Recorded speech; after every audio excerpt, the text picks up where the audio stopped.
함께 한동안 요한서신서의 말씀을 이 아침에 나누기를 원합니다. 요한서신서는 사도 요한에 의해서 기록되어진 성경입니다. 사도 요한이 요한서신서를 기록할 때쯤이면 먼저 사도 되었던 사도의 1세대들이 어느새 다 천국으로 부르심을 받고 가고 난 다음입니다. 함께 사도 되었던 많은 사람들이 죽었습니다. 그리고 그 사도들의 외치는 복음을 듣고 예수를 처음 믿었던 많은 사람들이 하나님의 부르심을 받고 천국에 갔습니다. 죽었습니다. 이제 다음 사람들이 교회를 책임지고 그 다음에 사람들이 교회 안에서 함께 주를 부르고 주를 따르는 신앙의 삶을 살아가고 있을 때였습니다. 그때 어느새 신앙이, 복음이 많은 성도들에게 오래된 아주 익숙한, 그래서 헤어져 버린 옷처럼 느껴지고, 그래서 신앙이 점점 식어져 가고, 오히려 교회 안에 가만히 들어온 어떤 사람들, 그들이 전하는 그릇된 잘못된 그런 복음의 말을 듣고 오히려 그들의 말에 흔들리고, 교회 중에 많은 성도들이 이미 그 복음을, 그 교회를 떠나버리는 일이 일어나고 있을 때였습니다.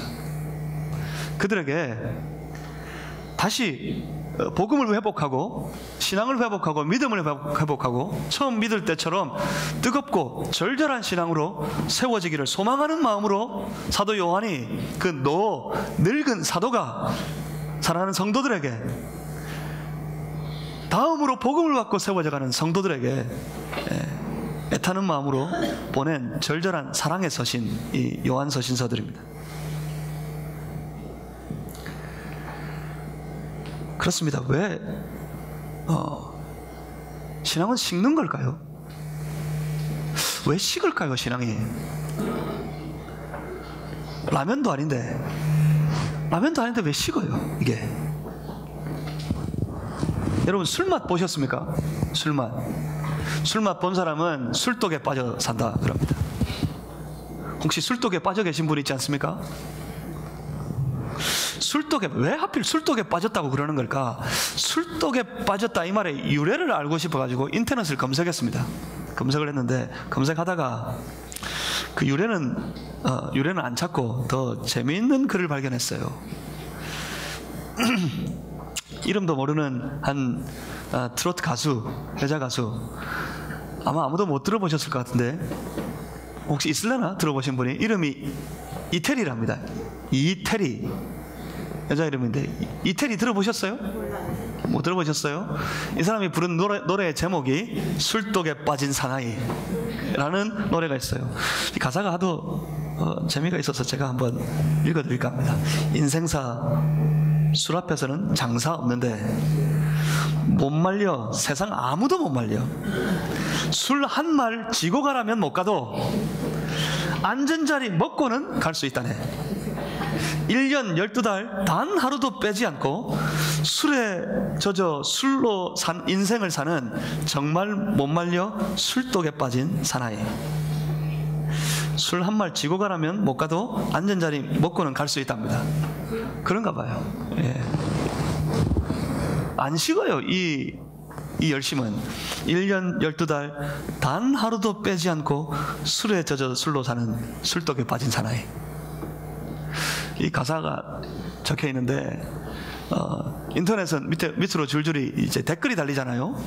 그 댓글이 재밌어요. 또 하는 말이, 이건 내 이야기다. 전부 너도 나도 할 것 없이 이건 내 이야기다 그래요. 1년 12달 단 하루도 빼지 않고 365일 술독에 빠져 삽니다. 술 맛을 보면, 여러분 도박에 빠져보셨어요? 도박에 빠진 사람들 손목을 자르면 다른 손으로 한답니다. 다른 손목 자르면 발로 한대요. 도박의 맛을 봐서. 죄를 맛본 사람은 온통 죄악에 빠져 삽니다.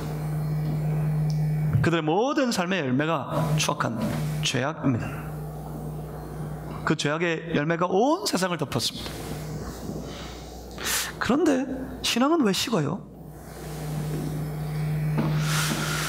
신앙의 그 맛이 술보다, 도박보다 그 맛이 못한 걸까요? 신앙인은 어떤 사람들입니까? 신앙인은 그 생명의 맛을 제대로 본 사람들입니다.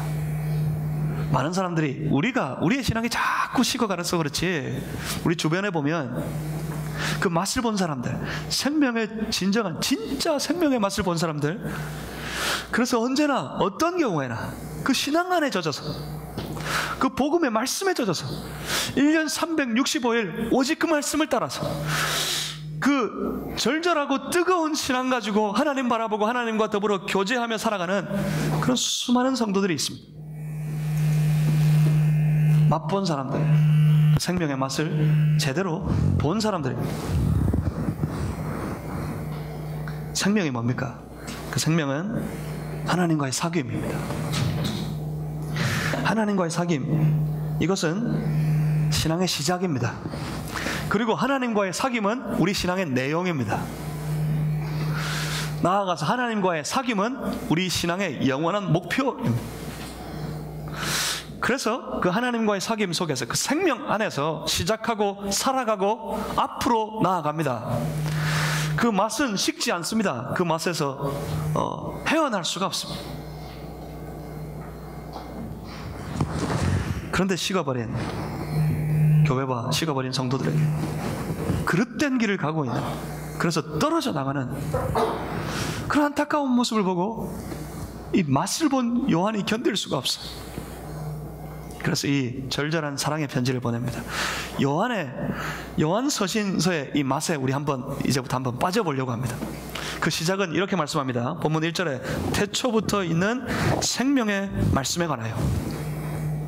태초부터, 처음부터 있었대. 그렇습니다.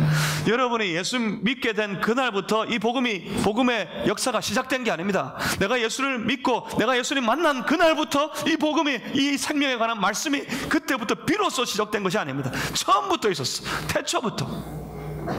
이 태초는 천지와 만물이 창조되기 이전입니다. 오직 하나님만 홀로 존재하실 그때부터 우리의 복음의 세계는 이미 시작되어졌습니다. 우리의 복음의 세계는 이미 그때부터 있었습니다. 나보다 앞서요. 나보다 먼저예요.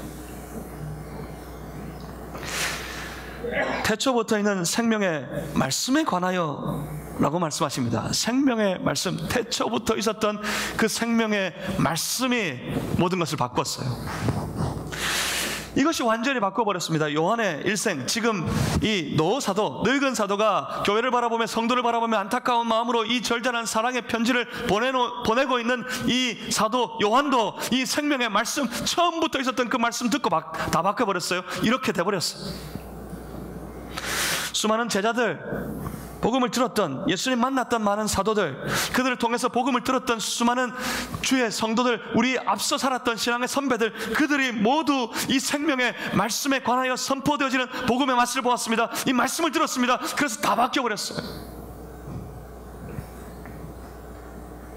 그렇습니다. 이 생명의 말씀이 모든 것을 바꿉니다. 왜 말씀일까요? 하나님은 이 말씀으로 스스로를 나타내십니다. 하나님은 이 말씀으로 자기 백성들과 교제하십니다. 하나님은 이 말씀으로 주를 따르는 주의 성도들을 교훈하십니다. 그렇게 하나님은 말씀으로 우리에게 오십니다. 본문 1절에 계속해서 이렇게 말씀합니다. 우리가 들은 바요, 눈으로 본 바요, 자세히 보고 우리 손으로 만진 바라. 뭐를요? 태초부터 있는 생명의 말씀을요. 어떻게 했다고요? 귀로 들었고, 눈으로 보았고, 손으로 만졌다고 그럽니다. 이게 가능합니까? 먼저 생각해 봅니다. 이게 가능합니까? 생명을 손으로 만질 수 있습니까? 눈으로 볼 수 있습니까? 귀로 들을 수 있어요? 하나님의 말씀을 귀로 듣나요? 눈으로 보나요? 손으로 만지나요? 이게 무슨 말입니까? 이 말인즉 경험했다는 이야기예요. 여러분, 생명을 경험하십니까? 말씀을 경험하십니까? 아닐 것 같은데, 그렇지 못한 것 같은데, 그런데 그렇습니다. 이게 포인트입니다. 이게 아주 중요한 문제예요. 신앙은 우리의 생각 속에 있지 않습니다. 보이지 않는 우리의 관념 속에 존재하는 것이 신앙이 아닙니다. 우리의 생각으로 신앙을 만들어서는 안 됩니다. 신앙은 뭡니까? 신앙은 구체적이에요. 귀로 듣고 눈으로 보고 손으로 만질 수 있습니다. 우리가 경험할 수 있습니다. 우리가 누릴 수 있습니다. 신앙은 구체적이어야 합니다. 믿음, 정말 믿음이라는 게 있습니까? 생명, 그 생명이 정말 여러분의 삶 속에, 여러분의 가슴 속에 있습니까? 믿음 없이 살 수 있습니다. 믿는 자들도, 믿는 사람들도 믿음 없이 살아갈 수 있습니다. 믿음 없는 믿는 자의 삶. 참 안타까운 것은 대부분이 그래요. 우리 믿는 자의 삶을 사는데 믿음 없이 다르게 표현하면 생명 없이 주의 성도로 살아간다는 말이에요. 그럴 수 있습니까? 예, 그럴 수 있습니다. 대부분이 그래요. 성도이나 생명은 없어요.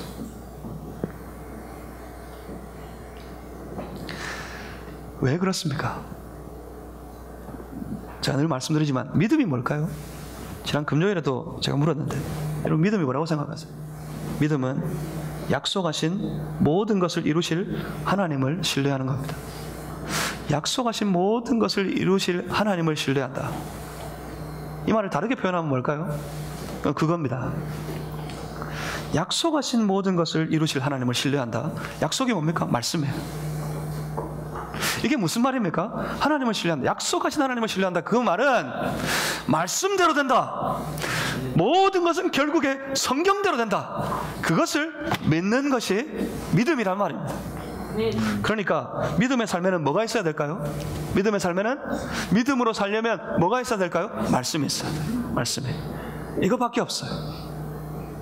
완성된 계시의 말씀. 하나님의 말씀, 창세기부터 요한계시록까지의 이 말씀이 내게 들려져야 돼요. 날마다 내게 주신 말씀이 있어야 됩니다. 나에게 주시는 말씀, 창세기, 출애굽기, 레위기, 민수기, 신명기, 그 속에 들어가서 마태복음 안에서, 요한복음 안에서, 요한 제1서 이 말씀 속에서 오늘 나에게 주시는 말씀이 있어야 돼요. 나에게 주시는 말씀.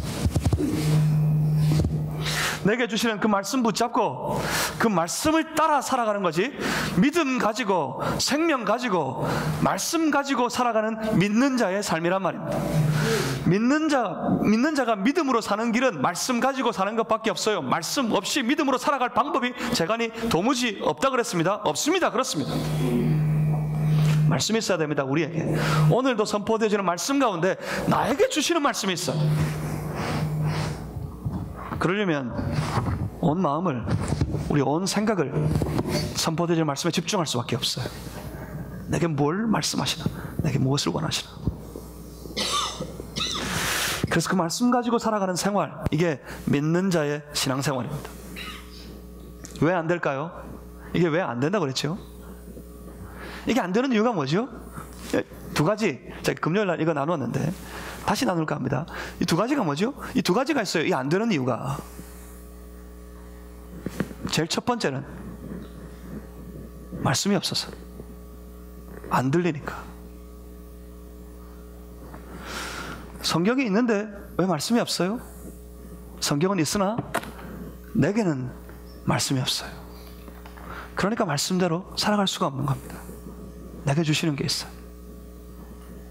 나에게 사랑하라 하셔야 되고, 나에게 용서하라 하셔야 되고, 나에게 정직하라 하셔야 되고, 나에게 착해라 하셔야 되고, 나에게 의로우라 하셔야 합니다. 하나님, 나에게 더 의롭고 더 정직하게 더 선하게 용서하며 희생하고 사랑하라 말씀하시니 내가 그 말씀대로 살겠다. 그렇게 되는 겁니다. 그런데 들리지 않으니, 내게 주시는 것이 없으니 말씀대로 살아갈 수가 없어요. 그리고 두 번째는 뭐라 그랬죠? 두 번째는 손해볼까 봐.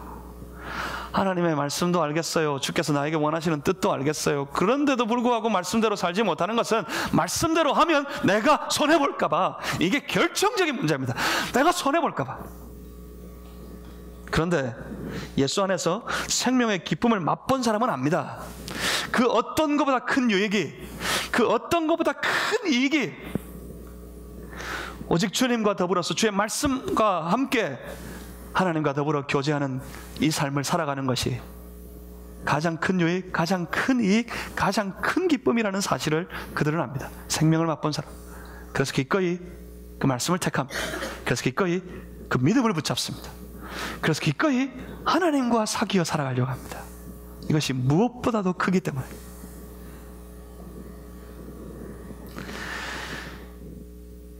본문 2절에 이렇게 말씀합니다. 이 생명이 나타내신 바 된지라 이 영원한 생명을 우리가 보았고 증언하여 너희에게 전하노니. 요한은 그 말씀이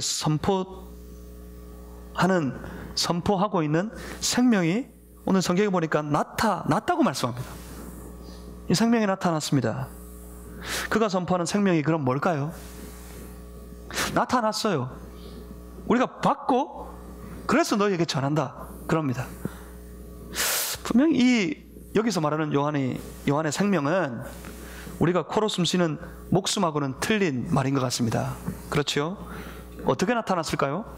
보면 2절에 계속 말씀하시기를 이는 아버지와 함께 계시다가 우리에게 나타내신 바 된 이신이라 하십니다. 아버지와 함께 계시다가 우리에게 나타나신 바 되니. 요한이 말하는 이가 누굴까요? 이 아버지와 함께 계셨던 이 사람이 누구일까요? 이분이 누구일까요? 이쯤 되면 알겠습니다. 이쯤 되면 교회에서 워낙 들었기 때문에 여러분 아마 이해하실 겁니다. 쫓아오실 수 있을 거예요. 아버지와 함께 계시다가 우리에게 나타나신 바 되니. 그가 누굽니까? 예수 그리스도. 요한은 그 예수 그리스도가 결국 뭐라고 선포하는 거예요? 우리에게 나타내신 바 된, 우리에게 관하여 말씀하신 생명이라고 선포하는 겁니다. 예수님 우리의 생명이라고요. 그가 우리의 생명이 되시기 위해서, 그가 우리에게 생명이 되시기까지 하신 일을 여러분 기억하십니까? 그는 태초부터 계셨던 분이에요. 천지와 만물이 이미 창조되어지기 이전에 그는 그때부터 처음부터 계셨습니다. 아니, 천지와 만물을 그가 창조하셨습니다. 그가 없이는 된 것이 하나도 없다고 요한복음에서 말씀하셨어요. 처음부터 계신 그분이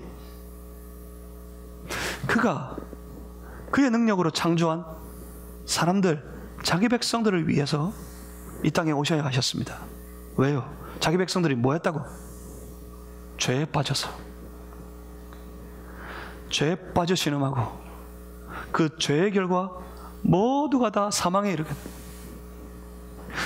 죽어 썩은 시체의 냄새가 가득해져 버린 온 세상, 온 찬조 세계를 보면서 그 속에 빠져 헤매이고 있는 자기 백성들, 그들이 불쌍해가지고 죄에 빠져서 하나님도 기억하지 못하고 하나님 없다 그러고 하나님 저주하고 하나님 원망하고 살아가는 자기 백성들이 불쌍해가지고, 그렇게 사는 우리가 불쌍해가지고, 생명 없이 세상 가운데 유리방황하고 살아가는 우리의 삶이 불쌍해가지고 그가 견디지 못해 내가 저들을 위해, 저들을 구원하기 위해 저들에게 나아가야겠다고 작정하셨어요. 그가 창조주이신 그가 친히 만드신 사람의 몸을 입고 우리에게 찾아오셨습니다.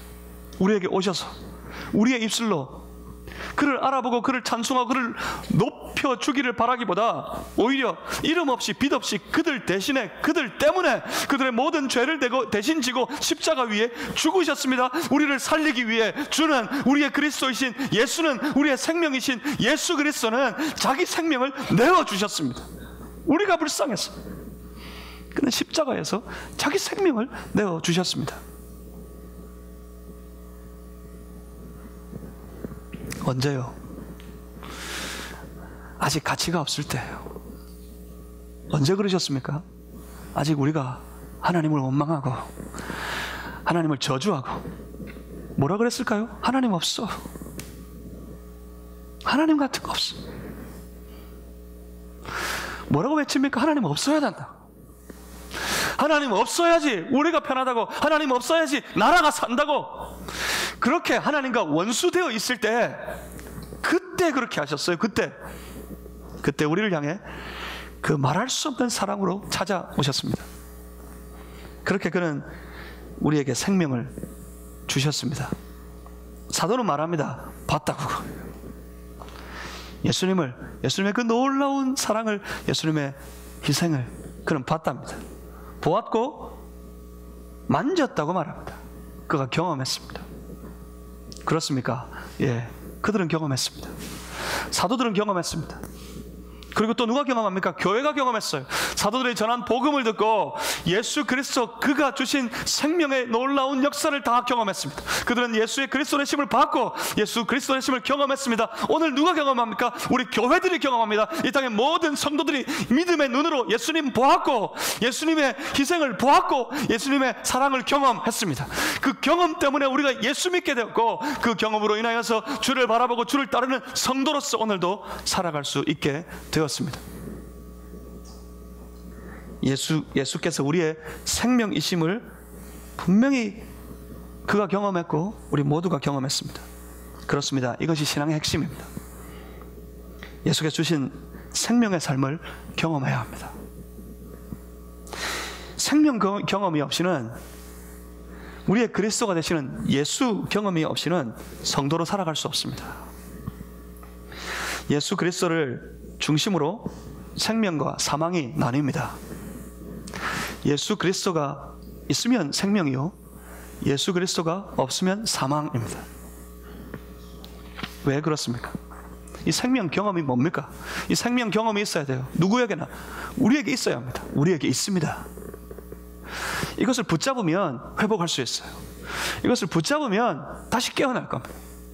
이 생명 경험이 뭡니까? 그것이 바로 사도 요한이 말하는, 이후로 말하는 사귐이라는 겁니다. 사귐. 자, 본문 3절을 봅니다. 본문 3절의 말씀을 보시면 우리 같이 한번 읽어보겠습니다. 3절을 우리가 보고 들은 바를 너희에게도 전함은 너희로 우리와 사귐이 있게 하려 함이니 우리의 사귐은 아버지와 그의 아들 예수 그리스도와 더불어 누림이라. 아멘. 그의 아버지와 우리 하나님과 예수 그리스도와 더불어 누리는 그 사귐, 그것이 생명입니다. 그러니까 사도 요한이 말하는 사귐은 생명을 다르게 표현한 거예요. 사귐과 생명은 같은 말입니다. 하나님과 예수님 안에서 누리는 사귐, 이것이 생명이란 말입니다. 그리고 사도는 초대합니다. 성도들을 다시 초대합니다. 어디로요? 그 사귐으로 초대합니다. 이 사귐의 현장으로 나오라고 성도들을 초대합니다. 그 사귐이 있는 삶이 신앙생활입니다. 그 사귐이 있는 삶이 생명 있는 삶입니다. 그 사귐의 현장에 들어가지 않으면 신앙의 삶을 살아갈 수 없습니다. 그 사귐의 현장에 내가 있지 않으면 생명이 아닙니다. 그 사귐의 현장에 들어가야 합니다. 그러면 이제 어떻게? 사귐의 현장에 어떻게 들어갑니까? 하나님과 사귀는 것이 생명이에요. 하나님과의 사귐. 로마서에서 바울은 이 하나님과의 사귐을 하나님과의 화목이라고 표현했어요. 하나님과의 화해, 하나님과 누리는 평화, 그것이 다 하나님과의 사귐과 같은 말이고, 그 하나님과의 사귐, 하나님과의 화목, 하나님과의 평화가 바로 생명입니다. 그 사귐 속에 어떻게 들어갑니까? 이 사귐에 나아가면 우리의 삶이 지치지 아니하고 식어지지 아니하고 주님 앞에 갈 때까지 뜨거운 신앙의 삶을 살아갈 수 있습니다. 그 사귐이 뭡니까? 제일 먼저는 그 사귐이 바로 말씀입니다. 말씀이 들리고 우리의 말이, 외치는 우리의 소리가 하나님께 들려질 때 그것이 우리가 하나님과 사귀는 거예요. 우리가 부르짖으면, 하나님의 자녀들이 부르짖으면 하나님 들으십니다. 우리가 외칠 때 하나님은 들으십니다. 우리가 간구할 때 하나님은 들으십니다. 그게 뭡니까? 그게 기도예요. 성도는 기도해야 됩니다. 하나님의 백성들은 기도해야 돼요. 그렇기 때문에 하나님이 날 들으시기 때문에, 나와 사귀고 나와 교제하시는 내 하나님이, 나와 거룩한 관계 속에 맺어져 있는 하나님이 날 들으시기 때문에 성도는 기도해야 됩니다. 기도하면 들으십니다. 주의 백성들이 기도하면 언제나 어떤 경우에나 하나님 들으십니다. 그렇지만 누구나 들으시는 것은 아닙니다.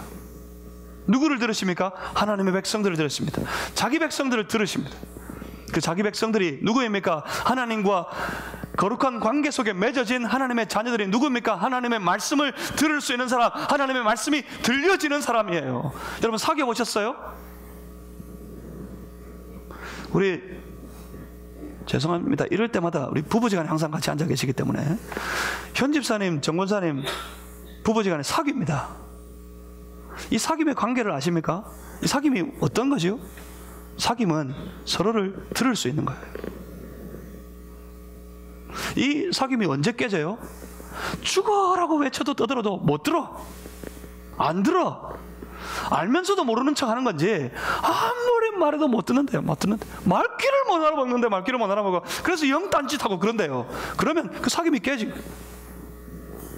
들어요. 심지어 어떻게 듣는지 아십니까? 척하면 척이래. 척하면 척인 게 뭔지는 모르겠지만 아 하면 어로 알아들어요. 아, 어까지 다 알아들어요. 뭐 이렇게 척하면 척으로 알아들어. 이게 사귑입니다.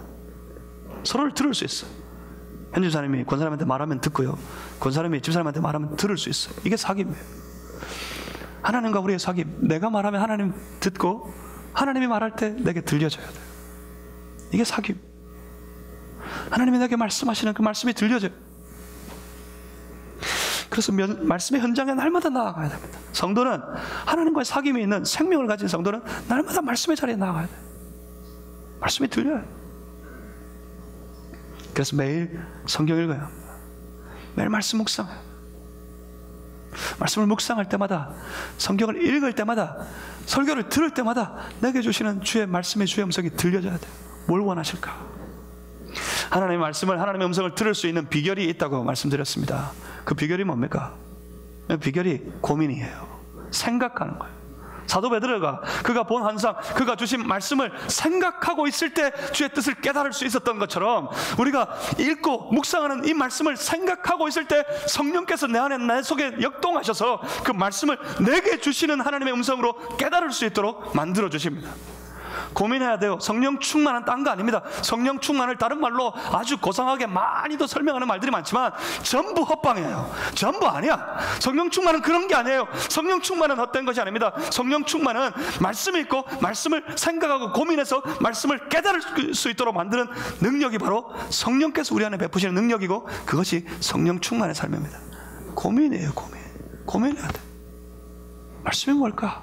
내게 주시는 말씀이 뭔가? 내게 말씀하시는 주의 뜻이 무엇인가를 성경을 읽을 때마다, 말씀을 들을 때마다 고민해야 됩니다.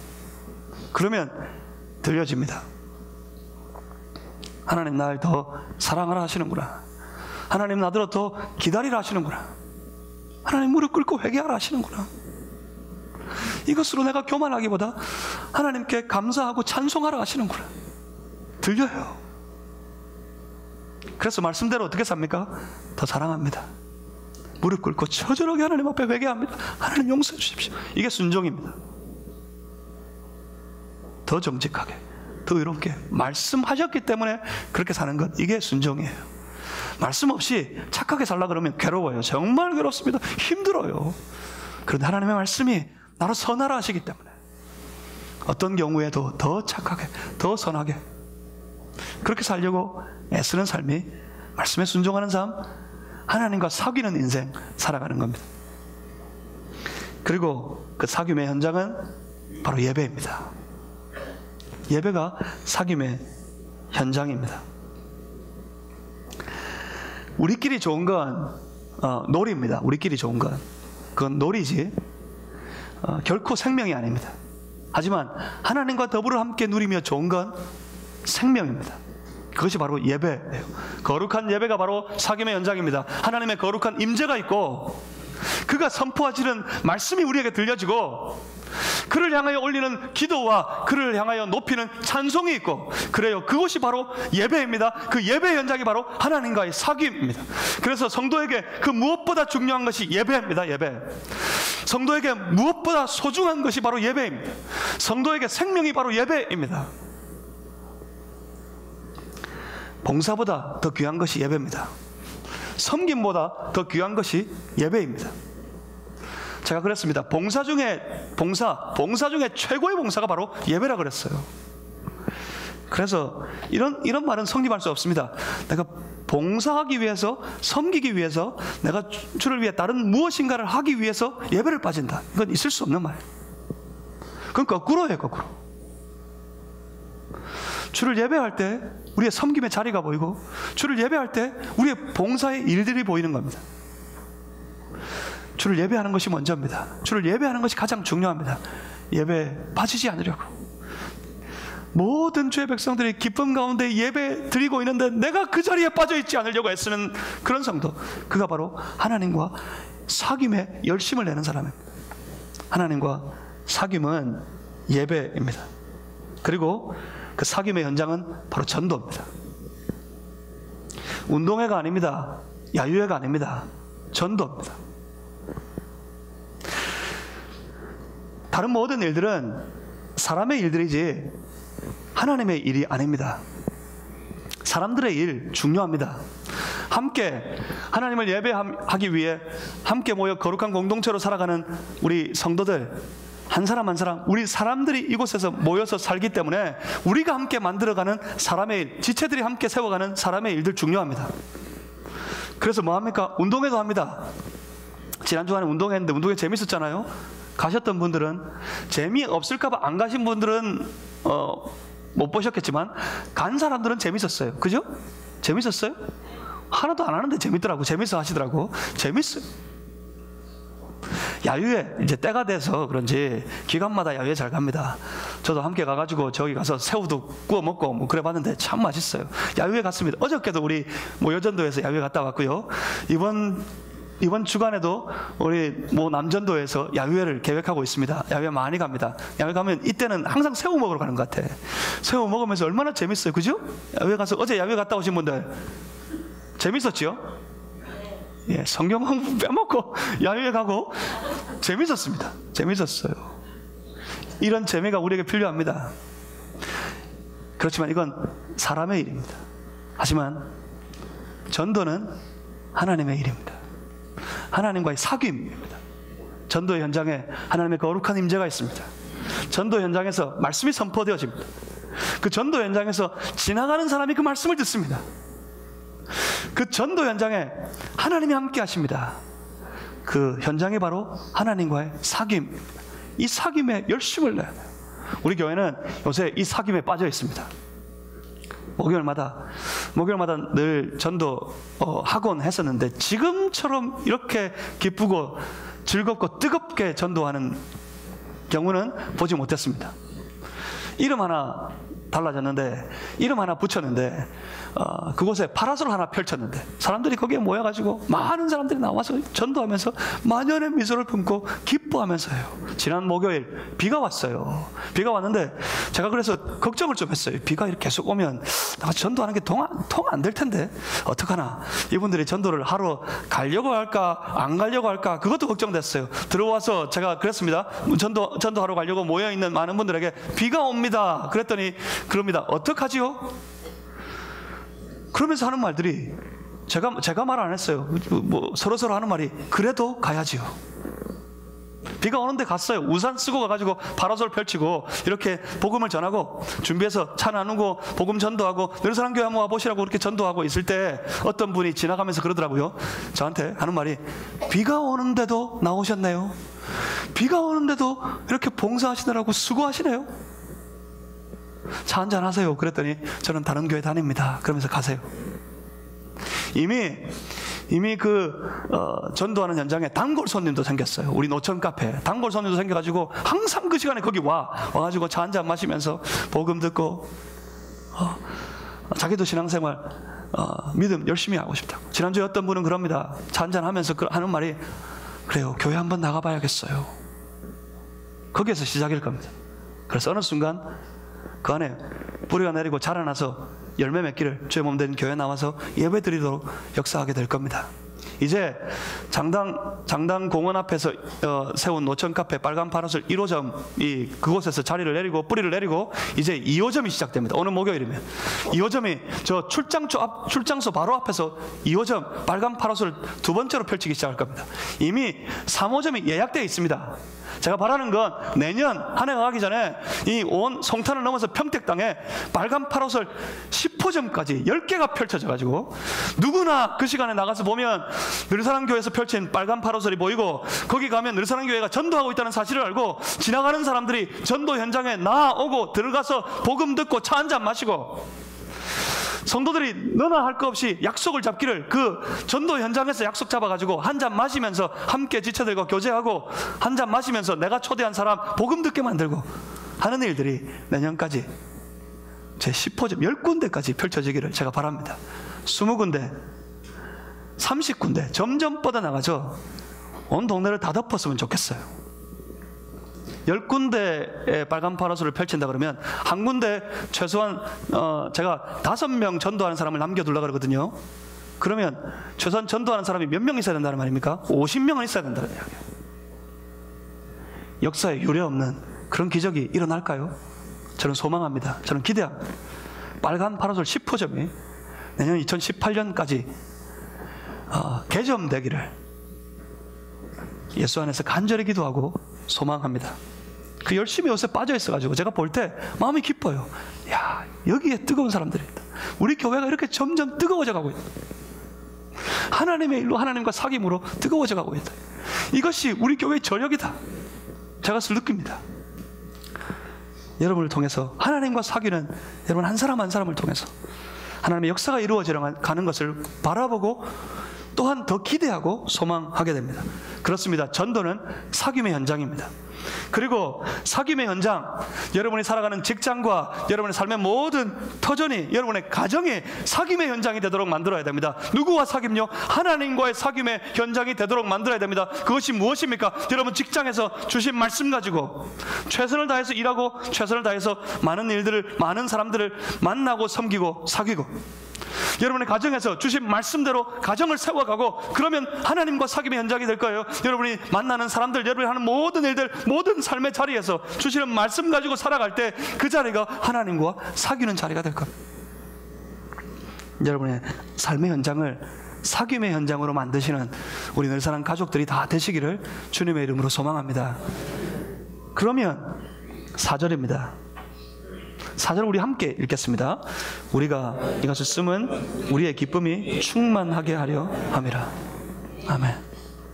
제가 바라는 것이 요한일서 1장 1절에서 4절까지가 요한서신서 전체의 서론인데, 이 서론의 결론은 이겁니다. 기쁨이에요. 성도들이 복음의 기쁨을 잃었어요. 그래서 여기에 기쁨이 있음을 이 늙은 노 사도가 선포하는 겁니다. 그래요. 기쁨이 여기에 있습니다. 어디에 있습니까? 사귐 속에 있어요. 하나님과의 거룩한 사귐이 있는 그 현장, 생명의 자리에 나아갈 때 성도는 기쁩니다. 말씀이 선포되어지는 자리에 내 안에 꽉 채우는 말씀, 내게 주시는 그 말씀 받을 때 성도는 그 어떤 때보다 기뻐요. 그 성도는 뭐라 그럽니까? 그걸 은혜 받았다. 은혜 받았다. 기뻐요. 예배의 감격 속에 빠질 때 성도는 그 어떤 경우보다 기뻐요. 복음을 전도하며 하나님과 사귐을 누릴 때 성도들은 기뻐요.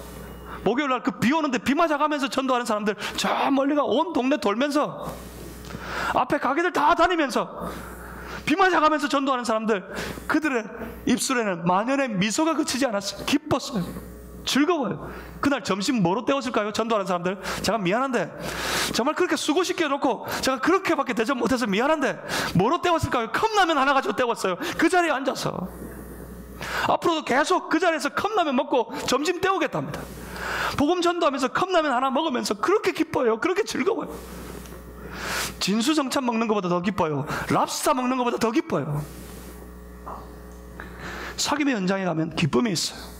여러분의 가정에서, 여러분의 직장에서 하나님과의 거룩한 사귐 속에 살아가면, 주시는 말씀 붙들고 말씀 가운데 살아가면 내 안에 말할 수 없는 기쁨이 회복됩니다. 그래요. 그 기쁨은 식지 않습니다. 영원토록 그 기쁨은 마르지 않습니다. 하나님과의 사귐, 그 사귐이 온전하고 곧 우리 안에 생명이 충만한 그런 성도의 삶을 살아가는 우리 늘사랑 가족들이 다 되기를 주님의 이름으로 소망합니다. 술독에 빠져 살지 마세요. 술독에 빠진 사나이 계십니까? 손 들어보세요. 술독에 빠진 사나이 계십니까? 기뻐요? 술독에 빠지면 재밌어요? 술 마실 때 재밌다더라고. 술 마실 때 남자가 술도 한 잔 못 마셔가지고 어떻게 사노? 술 한 잔 못 먹는 놈하고는 못 사귀겠다. 그러고 막 쫓겨나고 그런다던데. 재밌어요? 그렇게 사귀면? 결론은 뭡니까? 머리가 깨져요. 머리가 깨져. 술독에 빠지고 아침에 깨면 머리가 아파요. 머리가 찌끈찌끈 아파요. 오해할라. 제가 경험으로 아는 게 아닙니다. 제가 평생에 예수 믿기 이전에도 술 마셔본 적이 없고 예수 믿고 난 이후에는 예수 믿기 때문에 술 마셔본 적이 없어서 술독에 빠졌다가 술에 취해서 필름 끊어지고 깨면 어떤 기분인지 저는 모르겠는데 술독에 빠져 사시던 우리 아버지가 아침마다 그랬어요. 머리가 아파 죽겠다고. 그래서 어머니한테 그래요. 맨날 해장국 끓여오라고. 해장국 안 끓여놓으면 호통을 치고. 그러던 분이 마지막에 예수 믿고 아이고 왜 이제 예수 믿었을까 그러면서 돌아가셨습니다. 술독에 빠져 살지 마십시오. 술독에 빠져 살기보다 말씀에 빠져 살아가는 성도들이 되시기를 주님의 이름으로 소망합니다. 세상과 버타여 사귀지 마십시오. 누구와 사귈까요? 세상과 버타여 세상과 사귀어 살다가 점점 무너져가고 점점 실패하고 점점 망해져가는 세상 완전히 망할 때 함께 망합니다. 세상과 사귀어 살다가 세상 떨어질 때 함께 떨어집니다. 세상을 보십시오. 온통 서로를 죽이느라고 혈안임, 친구, 딸내미 친구까지 죽여요. 온통 서로를 죽이고 서로에게 상처 입히고. 내가 하나라도 한치라도 높아지려면 사람 깔아 뭉개고 내려야 되니까 어떻게 해서든지 깔아내리고 뭉개고. 그것이 세상입니다. 그 세상 속에서 세상과 버타여 사귀어 살다가 나도 내려가고 나도 죽임당하고 결국은 세상 완전히 멸망할 때 나도 완전히 멸망하고 말 겁니다.